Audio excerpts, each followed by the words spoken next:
Hello, and welcome to Public Information Center Number 1 for the Glancaster Road Municipal Class Environmental Assessment. The following is a recorded presentation of the presentation originally delivered by the project team on June 7th, 2024. The City of Hamilton is situated upon the traditional territories of the Erie, Neutral, Huron-Wendat, Haudenosaunee, and Mississaugas. This land is covered by the Dish with One Spoon Wampum Belt Covenant, which was an agreement between the Haudenosaunee and Anishinaabeg to share and care for the resources around the Great Lakes. We further acknowledge that this land is covered by the Between the Lakes Purchase of 1792 between the Crown and the Mississaugas of the Credit First Nation. Today, the City of Hamilton is home to many Indigenous people from across Turtle Island, North America, and we recognize that we must do more to learn about the rich history of this land so that we can better understand our roles as residents, neighbors, partners, and caretakers. The purpose of this PIC is to introduce you to the study and provide historical background, provide an overview of the planning process, present the study problems and opportunities, provide an overview of existing conditions and constraints to improvements within the corridor, present preliminary right-of-way with recommendations, solicit community, stakeholder, and Indigenous nations feedback.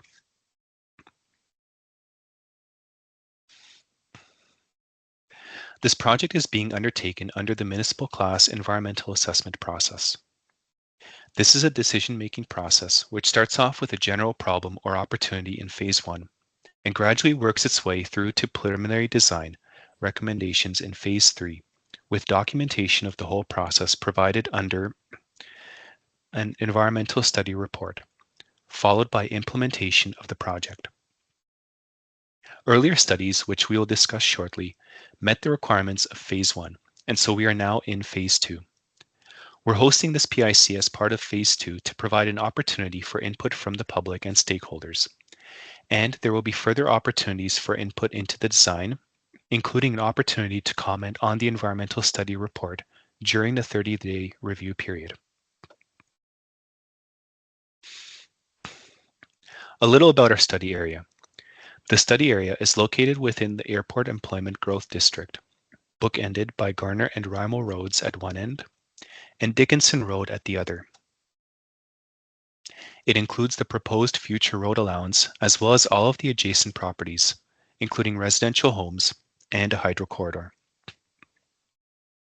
A key theme that will be discussed in this presentation is the extent of the future build-out of Glancaster Road, which has been refined over the years, starting with an initial plan to widen to 45 meters in 2011 and revised to a narrower right-of-way in the latest Transportation Master Plan update in 2024.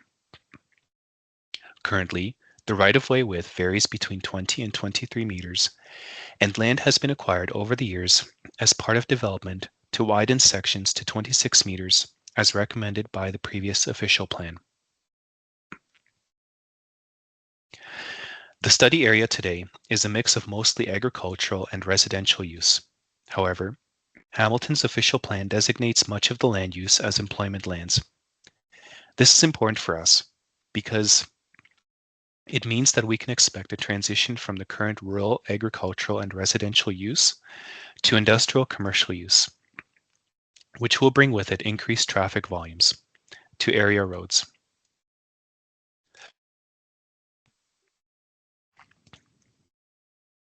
The transition to employment lands is being guided by planning for the Airport Employment Growth District, otherwise known as the AEGD. The need to widen Glancaster Road originates within this planning, where it was identified that there would be the need to add additional traffic capacity in order to support the development of the AEGD. On the screen, you can see a list of AEGD plans, all of which provide input into the Glancaster Road environmental assessment. The following slides provide some background on this process. As mentioned previously, planning was undertaken to guide the future build-out of the AEGD. This planning identified increasing traffic volumes with AEGD build-out that would need to access major road corridors in the area, such as Garner Road and Rymal Road, Highway 6, and Upper James Street. In 2011, a traffic modeling exercise was undertaken as part of the AEGD Transportation Master Planning process. This traffic modeling concluded that the existing road network, shown in orange, would not be sufficient to support the additional projected traffic volumes in the AEGD. A future road network was therefore developed to support the projected traffic, which included widening or extended existing roads and adding new roads to the network. The conceptual cross-section developed for Glancaster Road here was a 45-meter right-of-way with 4 lanes of traffic plus a center turn lane.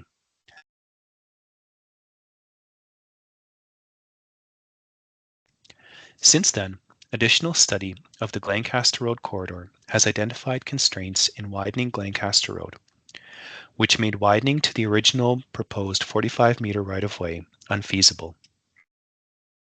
As a result, the 2024 AEGD Transportation Master Plan was revised to reduce the recommended widening from 45 meters to 36 meters. To compensate for lost traffic capacity on Glancaster Road, some future traffic will instead be shifted onto adjacent routes, which will be widened where needed.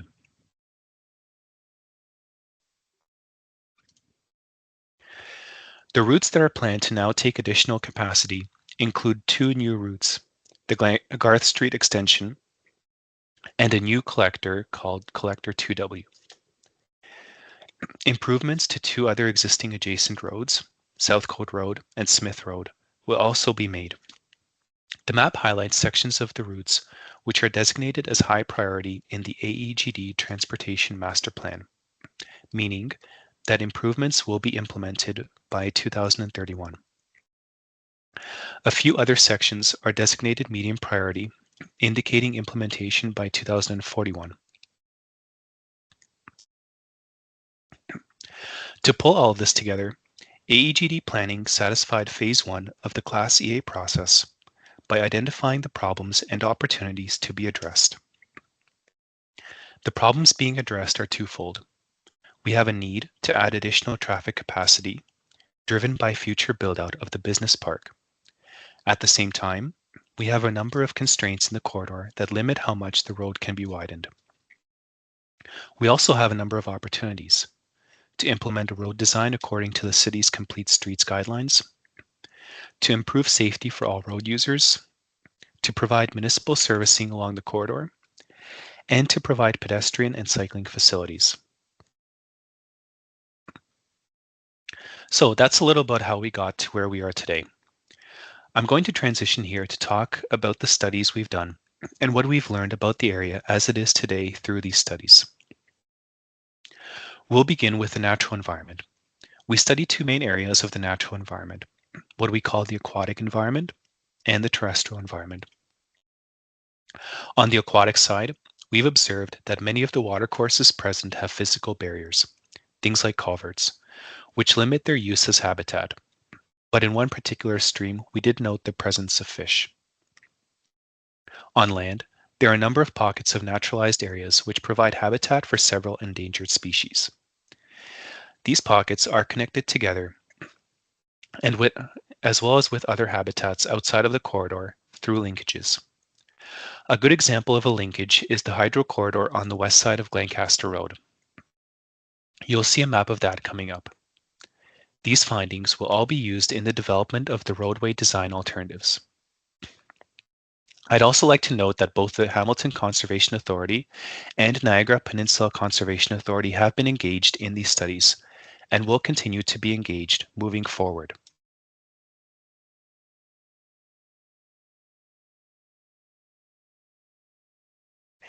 Here we have a little more on the watercourses in the study area, this time from the lens of how they function within the broader watershed system. Again, here we can see that we have a diverse mix of watercourse types, with some providing much better support for downstream water systems than others. We've also carried out a borehole drilling program throughout the corridor that's taken samples so that we can understand what's below the surface. Through this exercise, we've found two things: a high water table, as well as a soil composition that has a lot of clay and sand and silt. This is important for us because it informs the type of stormwater management that we can implement. The types of soils that we have in the area limit the ability to use ditches and swales as effective stormwater management. In addition to stormwater management, as part of the design process, we'll also be looking at adding additional municipal services to Glancaster Road. Currently, there's only limited servicing in pockets along the road. The final area of environmental study that I want to talk about is the cultural and archaeological environment. We do these studies as part of the overall due diligence process to ensure that our project doesn't impact things of either built heritage value or archaeological value. I'll start with the existing built heritage in the corridor. In the corridor, we've identified several buildings with potential heritage value that are noted on the map.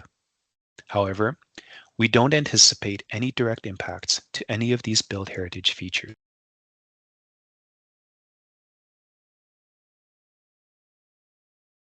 Moving on to the archaeological environment.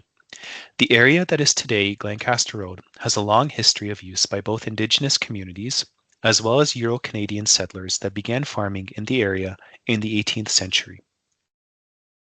The map on the left shows locations of historic structures, including a church and several houses, many of which were farmsteads. Based on the high potential for archaeological finds, it's recommended that any land that will be disturbed first be checked for the presence of archaeologically significant finds. From here, we will move on to a discussion about some of the transportation, traffic, and engineering components of the project. We'll begin with Glancaster Road, which in the study area is a 2-lane arterial road with a 50 km/h speed limit. There are 6 intersections located in the study area, including 1 signalized intersection, 3 all-way stop controlled intersections, and 2 one-way stop controlled intersections. Transit service on Glancaster Road is limited to service to the Glancaster Loop by 2 HSR routes, with no transit service south of the loop. No active bike lanes or sidewalks are currently present in the study area, except for a short section of sidewalk south of Grassy Plain Drive.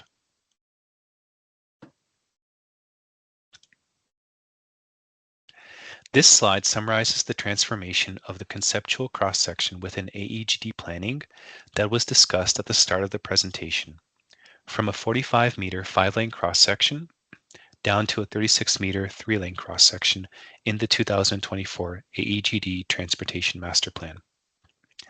Further analysis under this study has demonstrated that even the reduced 36-meter right-of-way is unfeasible in certain constrained areas of Glancaster Road. And this study has therefore recommended a hybrid right-of-way that widens to 36 meters where possible and less where constrained, maintaining 3 lanes and complete street elements, including active transportation improvements. The constraints that we are considering are described here, divided into 4 types of constraints. Under natural environment constraints, we have a woodlot, shown as Area 1 on the map, that widening into may result in tree removals and potential impacts to species at risk. We also have stormwater management considerations. Right-of-way widening must consider both water quantity and quality impacts to receiving watercourses. Under socioeconomic constraints, widening eastward affects residential frontage throughout much of the corridor, shown as Area 2 on the map. There is also a hydro corridor, which limits widening to the west. A consideration is the lack of active transportation facilities, which pose public safety concerns. Under cultural environment, the previously discussed high archaeological potential throughout the area must be considered before construction.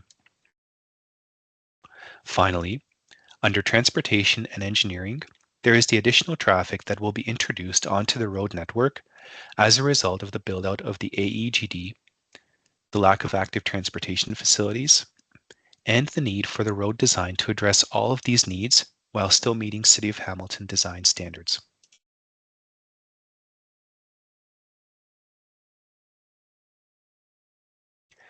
This is an example of one of three that will be presented of an area with a number of constraints that limit widening. The top image presents the widening impacts of the AEGD TMP conceptual cross-section and shows significant impacts to residential frontage, making this concept unfeasible. We do not want to acquire more land than we absolutely have to and what has already been taken through the development process. In the hybrid width concept proposed under this project, shown at the bottom of the slide, the widening has been reduced in the area, eliminating most of the impacts to residential properties. This is the second sample location along Glancaster Road by 20 Road. Again, it can be seen here that the 36-meter conceptual cross-section would result in significant land taking on both sides of Glancaster Road. Under the hybrid width concept, these takings are reduced. Where taking is required, property will be acquired at fair market value.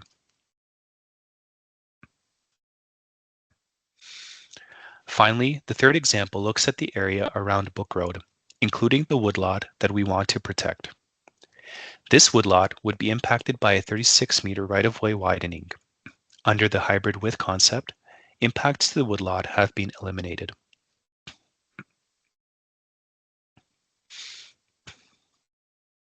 Finally, a brief discussion on next steps for this project. Over the course of the summer, we will review all questions and comments received during this PIC and incorporate them into the design. In fall of 2024, we tentatively aim to hold a second PIC, which will seek input on design alternatives, their assessment and evaluation, and the recommended preferred cross-section. Continuing through the fall of 2024 and into the winter of 2025, the project environmental study report will be prepared and the findings presented to the public.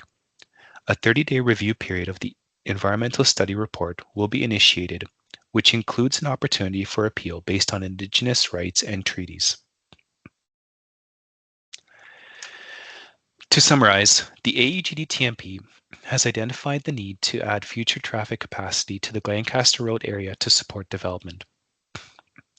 This EA study has assessed the feasibility of adding additional traffic capacity to Glancaster Road and determined that the right-of-way widening is still severely limited due to constraints in the corridor, including existing residential areas, a Hydro One corridor, and a woodlot.